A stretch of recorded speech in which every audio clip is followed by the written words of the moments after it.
शुभ सोमवार। ओम नमः शिवाय। शिव पंचाक्षर स्तोत्रम। एपर्यंत जदि मोर यूट्यूब चैनल को सब्सक्राइब करना प्रथम थरे देखुंती थरे सब्सक्राइब करने गोटे लाइक कमेंट करदे। आसतु शुणिबा शिव पंचाक्षर स्तोत्रम। ओम नमः शिवाय। नागेन्द्रहाराय त्रिलोचनाय भस्मांगरागाय महेश्वराय नित्याय सुताय दिगंबराय तस्मै नकाराय नमः शिवाय। मंदाकिनी सलिल चंदन चर्चिताय नंदीश्वर प्रमथ नाथ महेश्वराय मंदार पुष्प बहुपुष्प सुपूजिताय तस्मै मकाराय नमः शिवाय।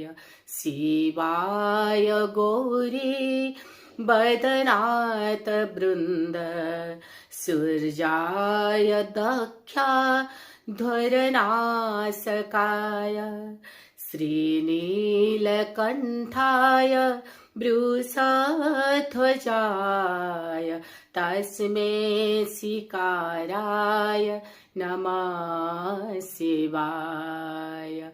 नमः शिवाय। वसिष्ठ कुर्वो भवगौतमार्य मुनीन्द्रदेवा चितशेखराय चंद्राख्य वैश्वा नरलोचनाय तस्मै बकाराय नमः शिवाय।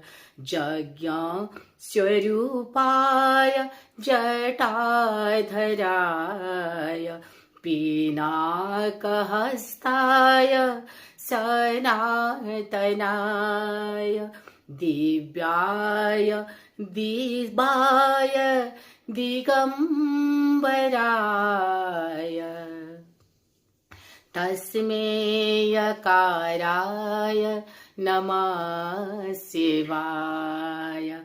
नमः शिवाय। नमः शिवाय। पंचाक्षरमिदं पूर्ण जपठेत् शिवसन्निधौ शिवलोकात्मापत्नी शिवेन सह मोदिते। इति श्रीमत् शंकराचार्य विरचित शिव पंचाक्षर स्तोत्रम संपूर्णः। ओम नमः शिवाय। ओम नमः शिवाय। हर हर बोले नमः शिवाय। ओम नमः शिवाय। ओम नमः शिवाय। हर हर बोले नमः शिवाय।